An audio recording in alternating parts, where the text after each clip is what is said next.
Saya akan lanjutkan, ini part 2-nya. Musuh kasih.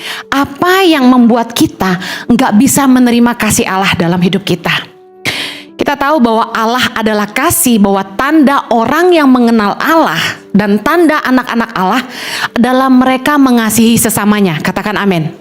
Nah, apa yang membuat kita kadang sulit sekali menerima kasih dari Allah? Bagian yang kedua, apa yang membuat kita nggak bisa menerima kasih Allah yang sempurna? Karena kita nggak yakin dikasihi Allah. Pernah nggak dengar perempuan nanya sama suaminya, kamu tuh bener-bener sayang sama aku nggak sih? Istrinya sering nanya, ya Pak, langsung. Saya sering banget nanya suami saya dulu. Aku selalu bilang, kamu sayang sama aku nggak sih? Gitu ya Jo ya. Do you love me baby? Dulu saya nanya terus, insecure, betul nggak? Saya pernah mengalami di fase saya merasa saya tidak dicintai. Ada di sini istri-istri yang pernah mengalami fase seperti saya, tolong angkat tangannya supaya saya jangan sendirian. Ada? Kok nggak ada ya? Kalian secure banget ya. Puji Tuhan, sudah dipulihkan. Haleluya. Tapi dengar baik, capek. Saya yakin bagi suami yang istrinya nggak percaya bahwa dia mengasihi istrinya. Yang laki-laki kok nggak ada yang amin sih? Sampai satu kali seorang suami berkata begini, ya terserah deh kalau lu ngerasa gue nggak cinta. Orang udah cinta dia ngerasa nggak dicintai, katanya gitu. Suaminya putus asa. Gue mesti ngomong apa lagi? Terus istrinya bilang gini, kamu mesti bilang I love you setiap hari. Suaminya bilang gini, gue bukan orang yang kayak gitu. Tapi enggak sih, kalau hati kita tuh penuh cinta, pasti terucap di mulut kita. Karena firman Tuhan berkata, dari hati yang akan muncul di mulut. Ucapan mulut keluar dari hati. Gak mungkin lah kalau Anda tuh punya letupan-letupan cinta, Anda gak bilang. Ya kan? Suami saya tiap malam selalu bilang, I love you. I love you sayang. Tulus loh. Banyak suami yang bilang I love you karena ada maunya, modus, gak tulus. Kalau suamiku tulus, itu dari dulu dia selalu pegang tangan saya sambil bilang, I love you honey, I love you sayang, I love you too. Nah, kalau kita tuh gak yakin kita dikasihi Allah, tentu kita gak akan bisa menerima kasihnya Allah. Apa yang membuat kita tidak yakin dicintai? Yang pertama, kita gak yakin bahwa Allah telah mengampuni kita. Saking banyaknya dosa kita, mungkin menurut kita udah banyak sekali bikin salah.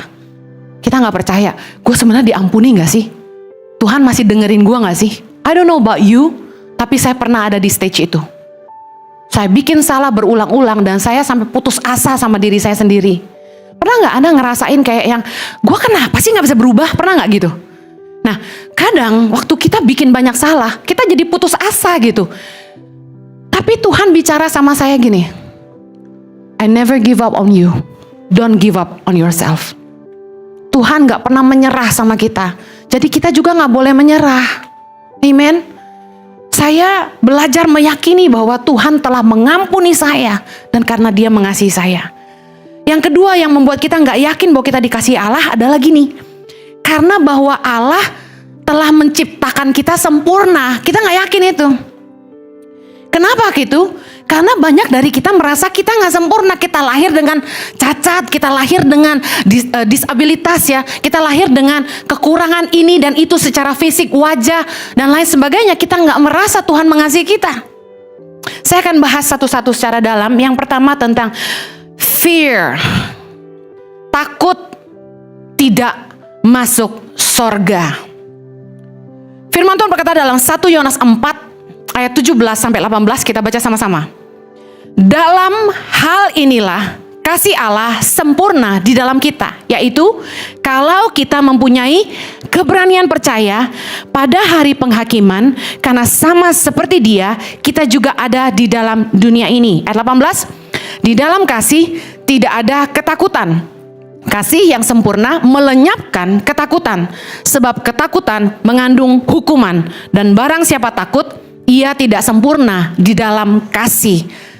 takut apa? Di ayat 17 dikatakan, dalam hal inilah kasih Allah sempurna di dalam kita kalau kita mempunyai keberanian percaya pada hari penghakiman. Artinya gini, kita punya satu keyakinan, satu kemantapan bahwa suatu hari nanti ketika kita dipanggil Tuhan, ketika kita berdiri di tata penghakiman Tuhan, kita pasti diselamatkan.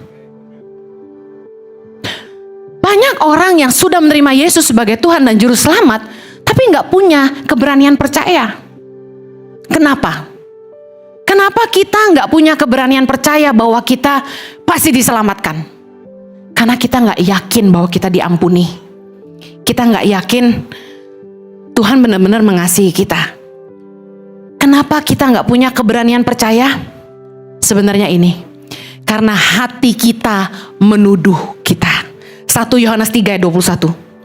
Saudara-saudaraku yang kekasih, jikalau hati kita tidak menuduh kita, maka kita mempunyai keberanian percaya untuk mendekati Allah. Kenapa ya orang yang masih merasa berdosa nggak mau ke gereja? Itu contohnya. Pernah nggak ngajak temen, bro, gereja yuk bro? Mereka bilang gini, enggak lah bro, masih doyan dosa gue bro. Gereja yuk bro, janganlah, masih nggak kudus gue. Ada teman-teman yang gitu? Gue belum bener. Why? Karena hati kita menuduh kita. Kenapa hati kita bisa menuduh kita? Apa yang membuat kita tertuduh adalah dosa. Ketidaktaatan kita, disobedient. 1 Yohanes 2 ayat 5 bilang gini, tetapi barang siapa menuruti firman-Nya, di dalam orang itu sungguh sudah sempurna kasih Allah. Dengan itulah kita ketahui bahwa kita ada di dalam Dia. Kalau orang tuh hidup di dalam ketaatan akan firman, dia nggak hidup dalam dosa. Dia punya satu kemantapan, security, bahwa dia ada di dalam Kristus.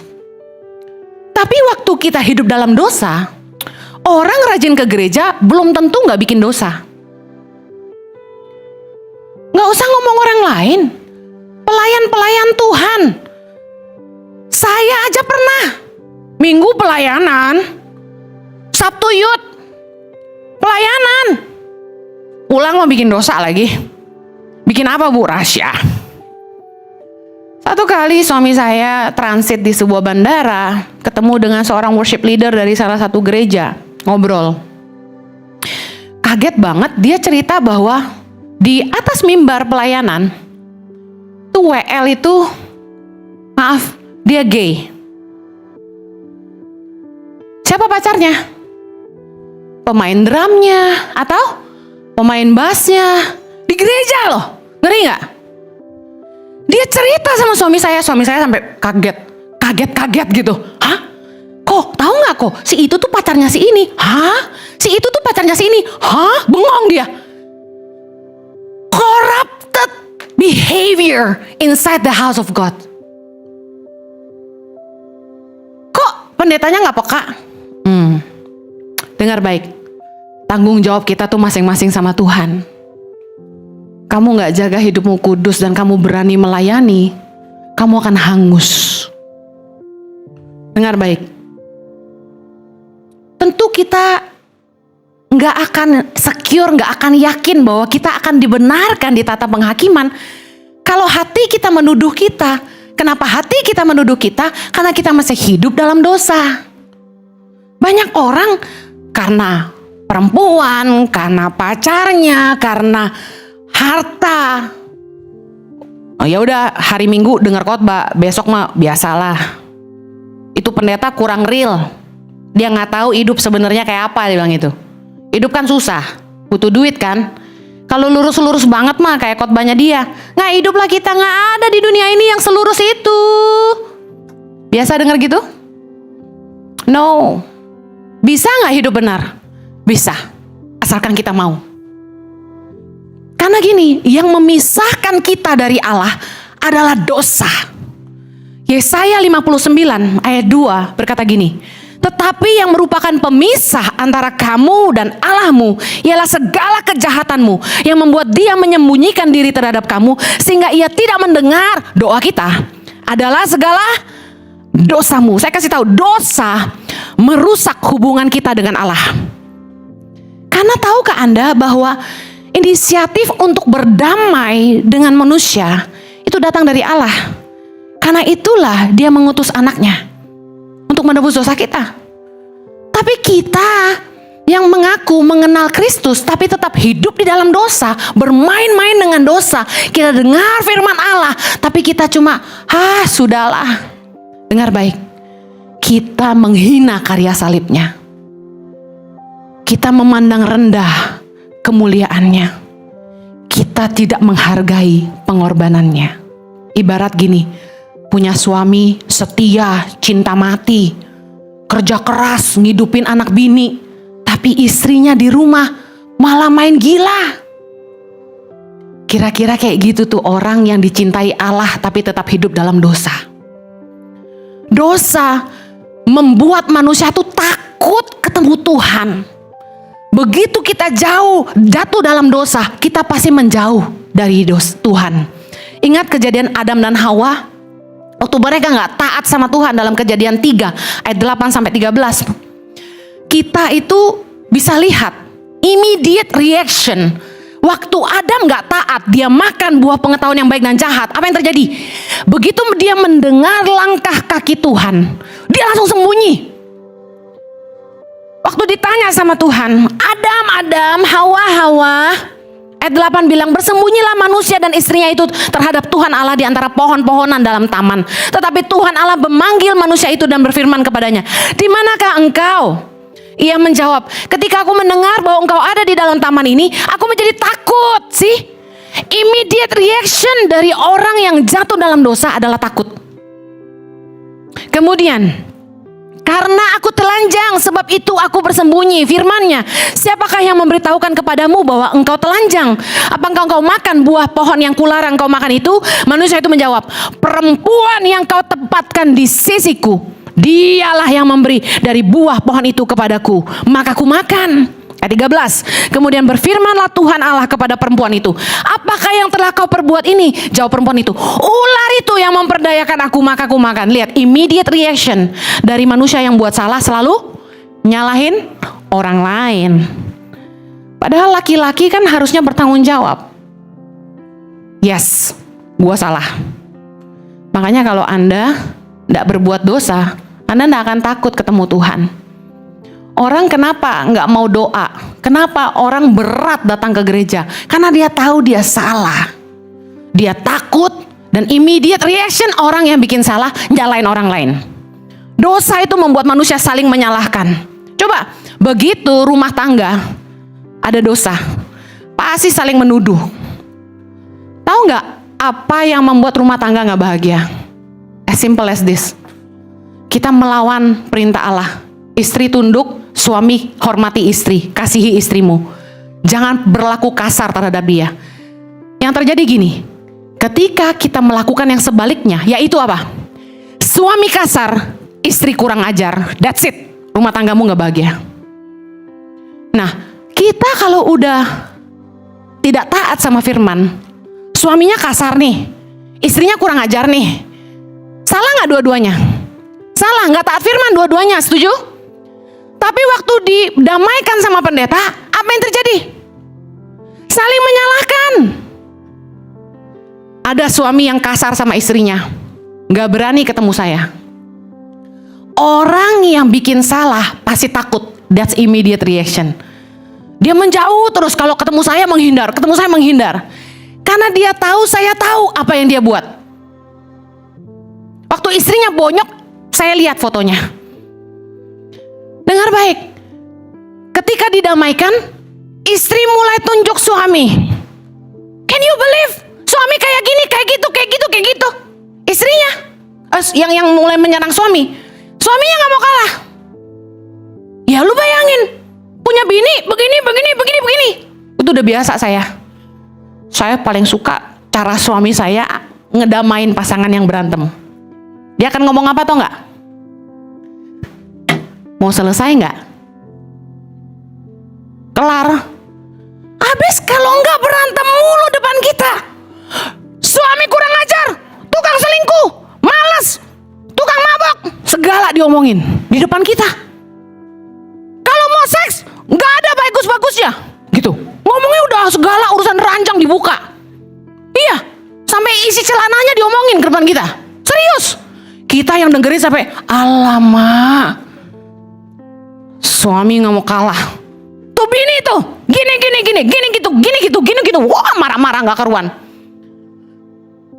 Suami saya udah nggak mau pusing. Mau kelar nggak? Beres. Dosa selalu membuat manusia saling menyalahkan. Sukanya ngelempar kesalahan ke orang lain. Gue bisa gini karena dia begitu. Kalau Anda mau jujur, karena dua-dua nggak taat firman. Udah mau kelar nggak? Rumah tangganya mau beres nggak? Dua-dua bertobat. Istri jangan kurang ajar, suami jangan kasar. Kelar. Kalau kita memang terlanjur jatuh dalam dosa, jangan menjauh dari hadirat Allah, tapi bertobatlah sungguh-sungguh dan mendekatlah kepada Allah. Karena ketika kita menjauh dari Allah, berarti kita memilih dosa. Yakobus 4 ayat 8, baca sama-sama. Mendekatlah kepada Allah dan Ia akan mendekat kepadamu. Tahirkanlah tanganmu, hai kamu orang-orang berdosa, dan sucikanlah hatimu, hai kamu yang mendua hati. Dengar baik, Tuhan tuh gak mau kita menjauh ketika kita jatuh dalam dosa. Tuhan bilang gini, mendekatlah kepada Allah, maka Ia akan mendekat kepadamu. Tahirkanlah tanganmu, dan kemudian dengar, sucikanlah hatimu. Jadi yang Tuhan minta tuh gini, kamu jangan menjauh tapi bertobat sungguh-sungguh. Jangan simpan bangkai. Buang dosa kita. Percayalah, seberapa besar pun pelanggaran kita, dosa kita, asalkan kita mau bertobat sungguh-sungguh, berhenti berbuat dosa, Tuhan itu pasti pemurah. Dia pasti mengampuni kita, menyucikan kita, dan memberikan kita kesempatan untuk hidup yang baru. Kita harus belajar menerima kasih Allah. Percayalah bahwa Allah sudah mengampuni kita dan bahwa Dia mengasihi kita. 1 Yohanes 4 ayat yang 10 dan 19, kita baca sama-sama. Inilah kasih itu, bukan kita yang telah mengasihi Allah, tetapi Allah yang telah mengasihi kita dan yang telah mengutus anaknya sebagai pendamaian bagi dosa-dosa kita. Ayat 19, kita mengasihi karena Allah lebih dahulu mengasihi kita. Dengar baik, kita tuh mampu mengasihi kalau kita sadar Tuhan mengasihi kita. Katakan sama-sama, Tuhan mengasihi saya. 2 Korintus 5 ayat 17. Baca sama-sama. Jadi siapa yang ada di dalam Kristus, ia adalah ciptaan baru. Yang lama sudah berlalu, sesungguhnya yang baru sudah datang. Salah satu hal yang saya ancung jempol buat suami saya adalah ini. Di masa lalu saya punya masa lalu yang sangat kelam, yang sangat buruk. Waktu kami pacaran dan kami mau nikah, saya cerita semuanya. Dan Dia mengampuni saya. Dia terima masa lalu saya yang buruk. Dan apa yang terjadi? Selama kami menikah, setiap kali kami bertengkar, gak mungkin nikah gak pernah bertengkar, betul gak? Dia gak pernah ngungkit kesalahan saya. Dia gak pernah ungkit masa lalu saya. Ini suami teladan. Kadang-kadang tuh kita pengen berubah, tapi menjadi susah ketika pasangan selalu mengungkit kesalahan kita. Memang saya tahu kepercayaan yang sudah disalahgunakan itu sulit dibangun kembali. Tetapi kalau kita mau rumah tangga kita pulih, kasih pasangan kita waktu untuk sembuh, itu satu. Kedua, ayo sama-sama mulai lagi. Makanya Tuhan tahu kita harus diberi kesempatan hidup baru supaya kita bisa mulai lagi. Firman Tuhan berkata bahwa Dia tidak ingat-ingat yang lalu. Siapa yang ada dalam Kristus adalah ciptaan baru. We are newborn in Christ. Kayak kertas putih lagi bersih. Kita punya kesempatan menulis kembali apa yang kita mau tulis di kertas itu. Kamu mau hidup seperti apa? Mari beri dirimu sendiri kesempatan. Beri dirimu kesempatan yang baru. Karena God never give up on you. You should not give up on yourself. Tuhan gak pernah menyerah sama kamu, jadi kamu gak boleh menyerah sama dirimu sendiri. Yang mau katakan amin. Ibrani 4 ayat 16, sama-sama kita baca. Sebab itu, marilah kita dengan penuh keberanian menghampiri tahta kasih karunia, supaya kita menerima rahmat dan menemukan kasih karunia untuk mendapat pertolongan kita pada waktunya. Amen. Saya akan masuk poin yang kedua. Poin yang pertama tadi, apa yang membuat kita gak bisa menerima kasih Allah? Karena kita gak yakin kita diampuni. Mari bertobat sungguh-sungguh. Kalau hati kita tidak menuduh kita, kita bisa hidup benar di hadapan Allah. Saya percaya Anda akan mengerti bahwa Allah sangat mengasihi kita. Amen. Yang terakhir, apa yang membuat kita nggak bisa menerima kasih Allah yang sempurna? Karena kita tidak yakin kalau kita dikasihi Allah. Nah, kenapa orang bisa nggak yakin mereka dikasihi Allah adalah ini. Karena mereka punya kekecewaan tentang mengapa Allah tidak menciptakan mereka sempurna. Kekecewaan kita kepada Allah membuat kita tidak bisa menerima kasih Allah. Ada orang-orang yang kecewa kepada kenyataan dirinya. Contoh, kenapa gue dilahirin pendek ya gitu? Kenapa gue dilahirin buntet ya? Kenapa gue dilahirin pakai betis beca ya gitu? Betis tukang beca maksudnya. Gede bener gitu kan? Ada yang kecewa, Tuhan kenapa lahirin gue dengan hidung bangkok ya? Kenapa Tuhan ciptain gue dengan tampang yang kurang ganteng ya? Tapi dengar, saya udah pernah khotbah, kalau wajahmu tidak menolong, kantongmu harus bisa menolong. Amen. Nah, ada cewek-cewek yang ngerasa, kenapa saya lahir tidak putih? Kenapa saya lahir tidak mancung? Kenapa saya lahir dengan rambut sekeribo ini? Banyak orang yang tidak mencintai dirinya sendiri karena mereka gak suka sama dirinya, kecewa. Waktu saya sekolah Alkitab, guru saya di Hillsong Bible College bilang gini, coba tuliskan di secari kertas, halaman pertama, hal-hal yang kamu tidak suka tentang dirimu. Di baliknya, kamu tulis hal-hal yang kamu sangat sukai tentang dirimu. Kami mulai nulis, guess what? Yang gue gak suka tentang diri gue sendiri banyak banget. Lancar. Waktu gue balik mau nulis apa yang gue suka tentang diri sendiri, susah banget. Paling cuma 5 biji gitu, 5 hal saja. You know what? Kebanyakan orang ada bagian-bagian dirinya dia yang dia gak suka. Entah temperamennya, entah karakternya, entah wajahnya, entah bentuk tubuhnya. Makanya pemutih wajah tuh laku, lotion pemutih kulit laku, betul? Makanya pelurus rambut laku. Hello? Makanya sepatu high heel laku. Karena banyak orang yang ngerasa kependekan. Orang cewek-cewek kalau foto sama saya dia jingke. Gue bilang ngapain lu jinjit-jinjit? Biar sama kayak Bu Heni tingginya. Yang lebih lucu ada jemaat samperin saya. Selama ini saya nonton Ibu Heni di YouTube, saya kira Bu Heni pendek kata dia. Tapi kenyataannya gini, banyak dari kita yang gak suka sama diri kita sendiri karena kita merasa kita gak diciptakan sempurna. Real? Makanya obat langsing laku, pemanjang rambut, penumbuh rambut laku. Mbak-mbak yang kerja dari NTT ngabisin gaji cuma ke salon lurusin rambut, bonding rambut. Why? Dia bilang gini, mau nyisir nyangkut. Sebenarnya gini, siapa sih yang memberi standar cantik?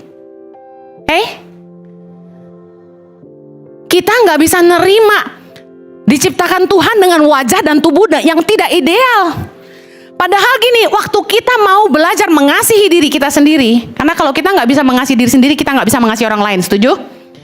Waktu kita belajar mengasihi diri kita sendiri, kita harus mengucap syukur hidup yang Tuhan kasih. Tuhan terima kasih. Kalau ada yang kita nggak suka, kita nggak terima. Saya mau tanya gini, apa ukuran cantik? Karena gini, di mata Tuhan, semua yang Dia ciptakan adalah sangat baik. Tetapi kita lupa, waktu Tuhan menciptakan segala sesuatu ya, mulai dari Tuhan menciptakan langit dan bumi ya, ketika Tuhan menciptakan penerang, matahari dan lain sebagainya, Tuhan bilang gini, Tuhan melihat semuanya baik. Tapi tahukah Anda, waktu Tuhan menciptakan manusia, Kejadian 1 ayat 27 saya bacakan. Maka Allah menciptakan manusia itu menurut gambarnya. Menurut gambar Allah diciptakannya dia, laki-laki dan perempuan diciptakannya mereka. Saya mau tanya, Anda diciptakan menurut gambar dan rupa siapa? Allah. Berarti Anda sempurna. Ayat 31, Kejadian 1 ayat 31. Maka Allah melihat segala yang dijadikannya itu sungguh amat baik. Jadilah petang dan jadilah pagi, itulah hari ke-6. Manusia diciptakan hari keberapa? Hari ke-6. Sebelum hari ke-6, hari pertama sampai hari ke-5, Tuhan cuma bilang, Allah melihat semua yang diciptakannya itu baik. Tapi ketika Tuhan menciptakan manusia, Adam dan Hawa, Tuhan bilang gini, Tuhan melihat semua yang diciptakannya itu sungguh amat baik. Berarti di mata Tuhan kita sempurna. Di mata Tuhan kita cantik. Di mata Tuhan kita adalah karya yang sungguh amat baik. Yang membuat kita gak bisa menerima diri kita karena kita memakai penilaian dunia. Dunia bilang kalau gak putih gak cantik. Gue kagak putih, tapi Jojo bilang gue cantik. Satu kali ada pengkhotbahnya kecil-kecil gitu. Dia bilang gini dari mimbar, teman saya, perempuan tuh kalau mau dilihat hatinya, lihat warna kulitnya, dia bilang gitu. Kalau kulitnya putih, hatinya putih, dia bilang. Hatinya baik. Kalau kulitnya hitam, hatinya hitam, sifatnya gak baik. Dia ngomong gitu sambil liatin saya, tau gak? Kurang ajar. Kesel gue, beneran. Gue langsung bangkit berdiri. Maksud lo? Boleh gak jemaat berdiri kalau pendetanya nunjuk dia? Boleh dong, dia ngomong sambil liatin gue kok.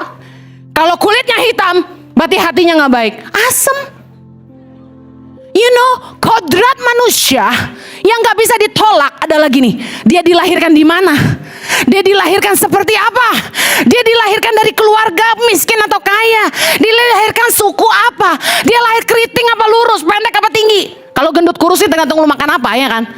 Tapi ada hormon juga yang bikin gendut loh. Gue minum air kok gemuk ya? Gitu. Tapi dengar baik, kita gak boleh menghina orang. Karena setiap kita diciptakan menurut gambar dan rupa Allah. Ketika kita menghina teman kita sedang menghina Allah, sang penciptanya. Hati-hati loh. Jangan pernah bilang orang hitam, keriting, gendut, pendek, segala. Gak boleh. Emang kenapa kalau gue hitam? Hitam-hitam gini manis, kata Jojo. Tapi bagi Tuhan, kita semua indah. Katakan, aku indah. Aku karya yang mulia. Aku serupa dengan Allah. Ayo belajar nerima kekurangan diri kita dan belajar mensyukuri kelebihan kita. Amen. Orang yang bahagia itu bisa menerima kekurangannya dan menghargai kelebihannya. Dengar baik, kita semua punya kekurangan supaya kita tidak tinggi hati dan kita bisa menghargai orang lain. Dan kita punya kelemahan supaya kita mengandalkan Tuhan. Amen. Kalau orang itu diciptakan sangat-sangat sempurna, saya khawatir mereka akan tinggi hati, mereka gak menghargai orang lain, dan mereka tidak mengandalkan Allah. Amen. Yuk sekarang pegang dirinya sendiri, peluk. Ikuti saya semuanya. Semuanya please. Gak ikut ya omongan pendeta ya. Taruh tangannya gini, bilang gini, aku sayang kamu. I love me. Yes. Kalau kita gak percaya bahwa Tuhan mengasihi kita gak bisa nerima kasih Allah. Kamu terus tanya, do you love me God? Do you love me God? Dengar firman Tuhan. Dia mengasihi kita ketika kita masih berdosa. Kalau kita gak percaya bahwa Allah mengasihi kita gak bisa menerima kasihnya. Yang membuat kita gak percaya bahwa Tuhan mengasihi kita yang tadi, yang pertama, karena kita gak yakin kita diampuni. Dan yang kedua, kita membenci keadaan, kenyataan sebagaimana kita diciptakan. Sempurna nggak sempurnanya fisikmu tidak bisa mengukur dalamnya kasih Tuhan buat kamu. Amen. Dulu saya benci banget sama diri sendiri. Udah karakternya jelek, mukanya nggak cakep lagi. Anda bilang enggak, thank you loh. Di IG banyak banget yang bilang gue cantik, ampun. Sebenarnya itu karena make up doang. Aslinya mah biasa aja. Hah? Filter? Agak pernah, Bo. Wah, itu mah narsis pakai filter nggak usah. Nggak pernah filter. Tapi make up. Jadi buat Anda yang merasa Anda kurang cantik, you just need to, Tuhan kasih hikmat buat orang-orang jualan make up supaya kita merasa kita cantik. If you look great, you feel great. Kadang-kadang kita sendiri yang nggak sayang sama diri kita sendiri. Kita nggak take care ourselves well. Jarang mandi, kuku panjang sampai melengkung-melengkung. Geli tau nggak? Bu Heni, ini buat bersihin kuping. Enggak. Saya paling geli lihat orang kukunya panjang, hitam lagi. Bersihin. Gak ada duit mani pedi. Sini gue guntingin. You have to take care of yourself. Kita bait Allah. Amen. Yuk belajar kasihi dirimu sendiri. Yakinlah engkau diampuni, bahwa engkau sempurna. Dulu saya gak suka sama diri saya. Karena orang suka bilang hidung saya gak mancung. Saya suka dibilangin pesek dulu kecil. Padahal kalau pesek itu kan bener-bener gak ada tulang kan ya. Kalau saya bukan pesek, mungil. Imut gitu. Terus saya paling sebel. Saya suka dibilang item. Saya sering dihina kayak tiang listrik, kayak pohon kelapa, macem-macem. Kadang-kadang anak-anak yang dibesarkan di lingkungan keluarga yang toksik, yang mulutnya tuh gak ada filternya, itu nyakitin loh. Ngalamin lo ya, sama kita. Saya merasa tertolak sekali, karena dari kecil saya di-abuse dengan kata-kata. Mak lu putih, kenapa lu hitam? Oh, saya sebel sama teman-teman mama saya. Teman-teman mama saya tuh tiap kali datang ke rumah selalu ngomong gitu. Mei, anak lu kok hitam sih, nggak kayak lu? Ih, rese. Terus saya bilang, mungkin mama saya banyak makan kecap, tante. Kok anak lu nggak kayak lu sih mukanya? Mama saya cantik gitu. Sayanya biasa banget, kayak mbak-mbak katanya. Asem nggak? Biarin aja, apa kata orang. Dulu saya benci diri saya sendiri karena saya termakan sama omongan orang. Jangan jahat-jahat amat sih mulut. Kalau kita ke rumah teman, lihat anaknya ada yang gendut, jangan sembarangan ngomong, anak lu gendut ya, itu jahat loh. Anak saya pernah merasa tertolak karena teman-teman saya suka bilang Chloe lebih kurus dari Zoe. Tapi mereka selalu menyerang Zoe dengan kata-kata, Chloe kurus, Zoe gendut ya gitu. One day di depan kaca, Zoe pegang rok sambil goyang-goyang dan bilang gini, kamu jelek, kamu gendut. Dia ngaca lihat mukanya sendiri. Kamu jelek, kamu gendut. Bayangin, mentalnya drop. Hati-hati sama mulut kita. Semua orang itu sempurna diciptakan Allah. Kamu tuh berharga. Amen. Kalau Anda merasa Anda kurang cantik, udah belajar make up aja kayak saya. Fix yourself, you can. Merasa kegendutan, diet dong, olahraga dong. Ngomong sama diri sendiri. Tapi saya suka makan, and I don't care orang bilang saya gendut. Gak gendut banget kok, aslinya, ya Jo. Dia langsung gini, seksi kata Jojo. Well, mari terima kasihnya Allah. Dia mengampuni kita, dan dia menciptakan kita sempurna. Amen. Mari kita berdoa. Bapa di sorga, terima kasih buat kasih-Mu buat kami. Terima kasih buat cinta-Mu. Terima kasih karena kami diciptakan sempurna. Kami karya yang indah. Terima kasih karena Engkau sudah mengampuni kesalahan kami di masa lalu Tuhan. Terima kasih karena Engkau telah memulihkan kami. Terima kasih kalau kami berharga. Pulihkan umat-Mu Tuhan dari gambar diri yang salah. Pulihkan umat-Mu Tuhan dari rasa takut, dari rasa khawatir.